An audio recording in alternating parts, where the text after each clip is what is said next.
We all believe we'd run into the burning building. But until we feel that heat, we can never know.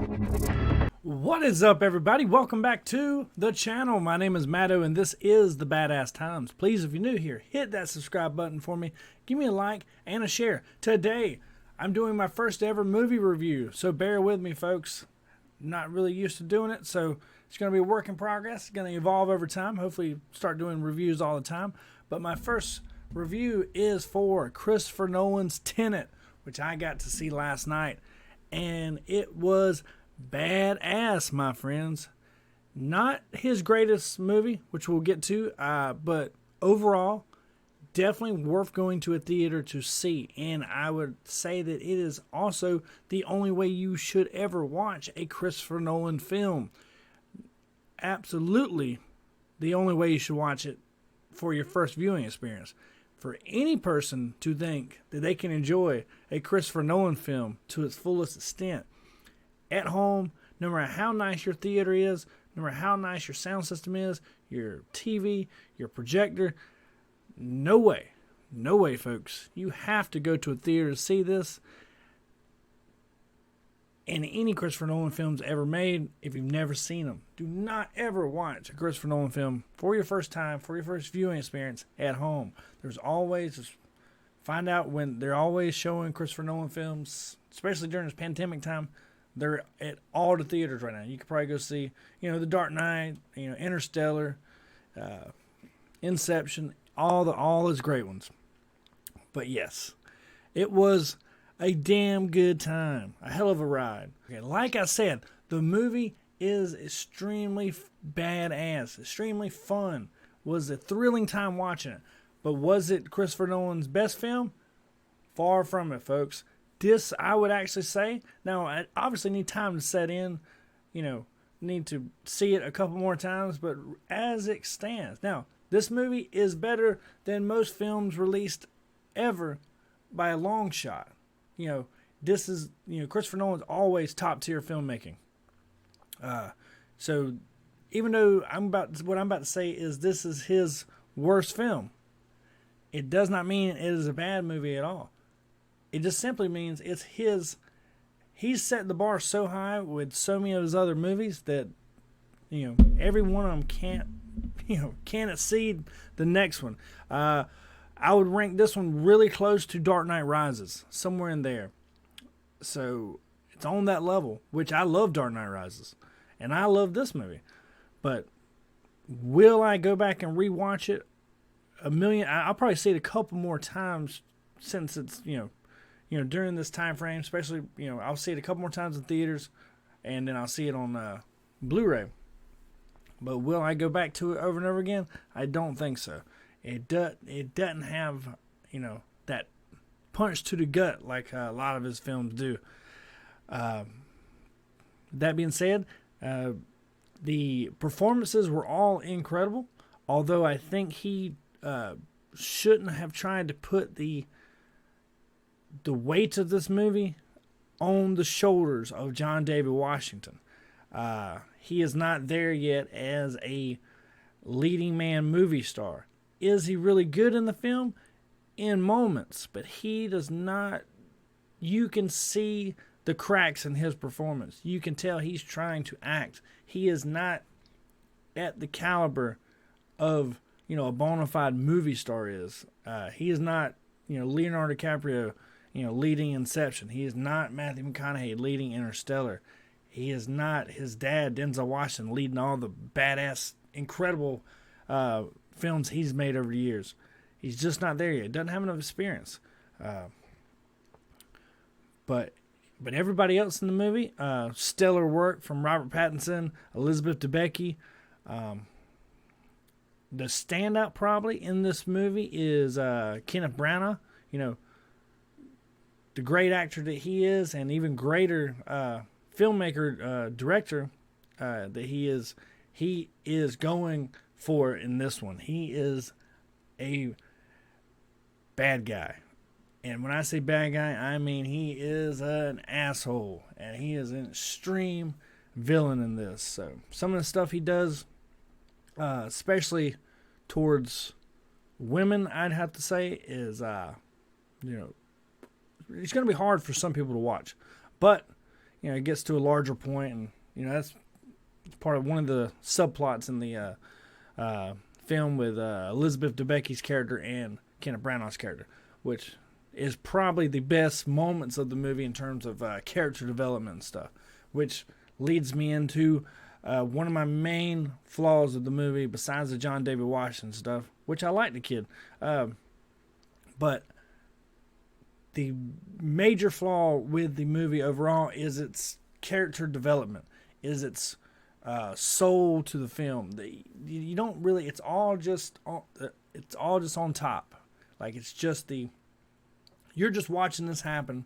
You don't really get to know any of the characters. You definitely don't know any backstories, besides a little bit of the Kenneth Branagh and Elizabeth Debicki stuff.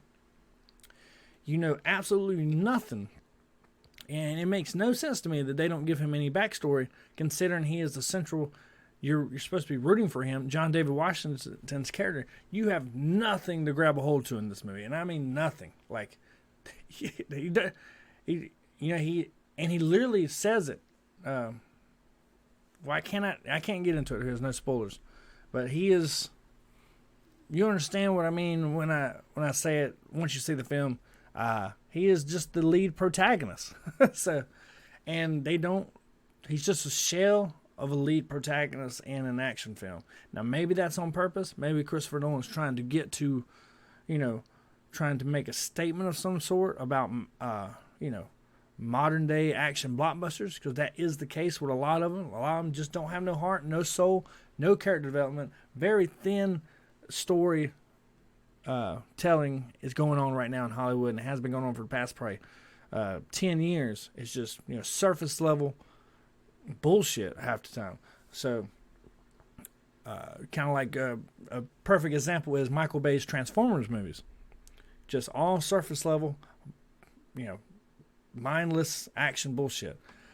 Okay, so enough with my overall, I guess, my negative viewpoints or flaws with the movie, but on to the positive. The positives to this thing is it is through and through Christopher Nolan, epic filmmaking at its finest. So, even though I just said what I said, it is still an epic movie. Also, the score, incredible, folks. This thing, another reason you have to see it in a theater. It is mind-blowing how great the sound design, the sound mixing, the sound editing, and the score over the top of all that, unbelievable.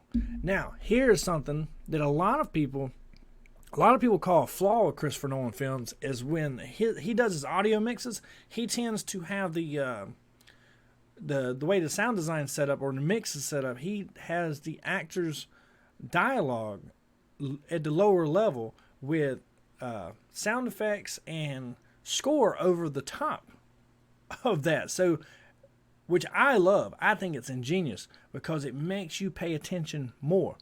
So that's why everybody complains it's hard as shit to hear what characters are saying in Christopher Nolan movies, because he doesn't grab the audience's hand and explain every little thing. You have to really listen. And he kind of started this around he probably started this around the Dark Knight Rises era, and then Interstellar, Inception, maybe a little bit before with Dark Knight. Yeah, I say it started with Dark Knight. He didn't really do it with Insomnia, Memento, or the Magician movie, which for some reason can't think of the name of that movie. I love. That's probably his best film, besides Interstellar. Interstellar is my favorite film of his. So yeah, those are my overall thoughts on the film. I enjoyed it in the theater. We'll probably go see it another time or two in theaters, because it is absolutely mesmerizing on the big screen. Even for all its flaws, it is still better than most any film you'll see this year, last year, for the most part. Now, of course, there's always going to be better films than this, but his caliber of filmmaking is so much more than your average film. So definitely, folks, if you're worried about going to theaters, or you were looking for a reason to finally go back to the theaters, this is the movie to do it. So I guess I'm going to have to give this movie some type of ranking. I used to always do like number rankings, but I think I'm going to go with letter grade from here on out. So I'm going to give this movie a B-, which essentially means it's definitely a film that's worth seeing in theaters, where you'll definitely have a good time, a great time for some. And, it's not perfect, has its flaws. It could have been so much better if it just had a little bit more meat on the bone. It was just missing something, at least for me. And there you have it, folks. My first ever movie review for the channel. Thanks for checking it out, hearing my thoughts on it. Sorry for being so scatterbrained. Hopefully I will continue to progress and get better and better with my reviews. Practice makes perfect, as they say. So, yeah, leave me your thoughts in the comments below on your anticipation level for the movie this weekend when it hits theaters. And also, if you have seen it in some of the early access screenings, like the one I saw last night, leave me your thoughts on the movie. Please, no spoilers in the comments. As always, thank you guys for tuning in. Please hit that subscribe button if you're new. Click that bell for your notifications. Like, share, do what you got to do. Thank you so much for all your support. It means the world to me. Thanks for joining me on this awesome adventure. And more to come to the channel. I'll see you guys next time. Bye-bye.